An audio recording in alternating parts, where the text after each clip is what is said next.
The UN has warned that the Middle East is on the brink of imminent catastrophe amid fears of an all-out war as Israel and the Iran-backed group Hezbollah in Lebanon carry out large cross-border strikes. Hezbollah, a proscribed terrorist organisation, launched more than 100 rockets into Israel. Its response to the fatal explosions of pagers and walkie-talkies thought to have been carried out by Israel.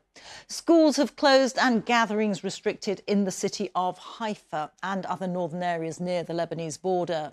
Meanwhile, Israel struck targets in southern Lebanon, saying it had destroyed thousands of Hezbollah's rocket launchers.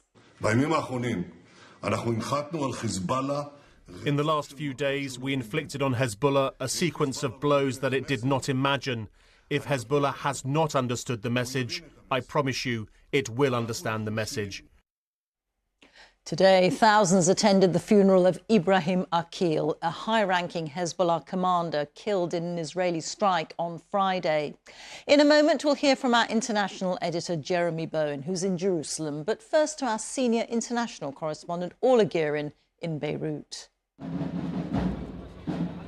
Hezbollah today, in mourning but unbowed. This was the funeral of a top military commander, Ibrahim Akil, killed on Friday in an Israeli airstrike.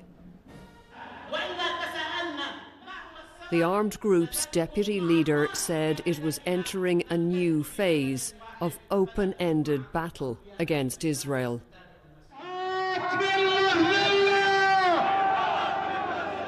And there's resounding support for that in its stronghold in southern Beirut, where Hezbollah fighters, living and dead, are heroes.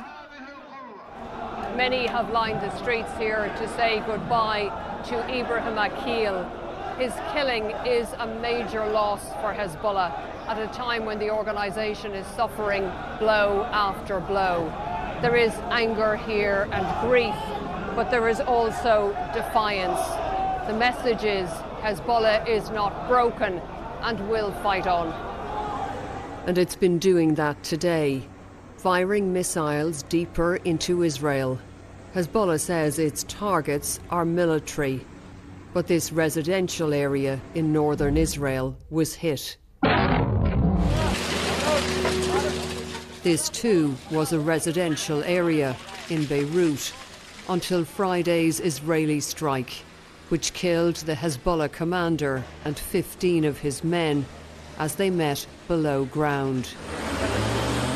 A Lebanese government minister linked to Hezbollah says Israel is dragging the region to war. At the end, Lebanon is not seeking the war, even the Lebanese people. But Israel is calling us worldwide. Come to war. Come to war. And do you think it will happen? I don't know. Who will see? Around 30 civilians were killed here too, including entire families.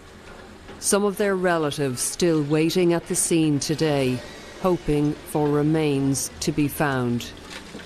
Orla Guerin, BBC News, Beirut.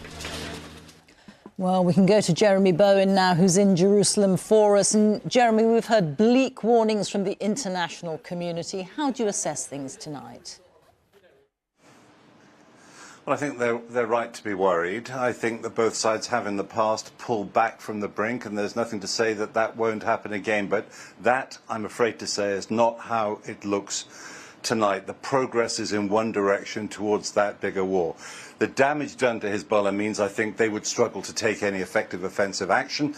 However, they are firing missiles deeper into Israel. As for the Israelis, I think they feel they have an advantage here, that maybe they can push forward. And they have said the time has come to push Hezbollah back from their northern border so that the 60,000 Israelis who've been forced to leave their homes in the course of the last year will be able to get back there.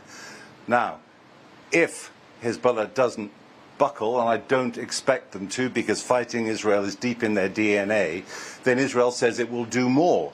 That might be some kind of ground operation involving sending tanks and troops into Lebanon. And that, I think, then goes into a very escalatory and dangerous situation. And that's what the Americans particularly are really worried about.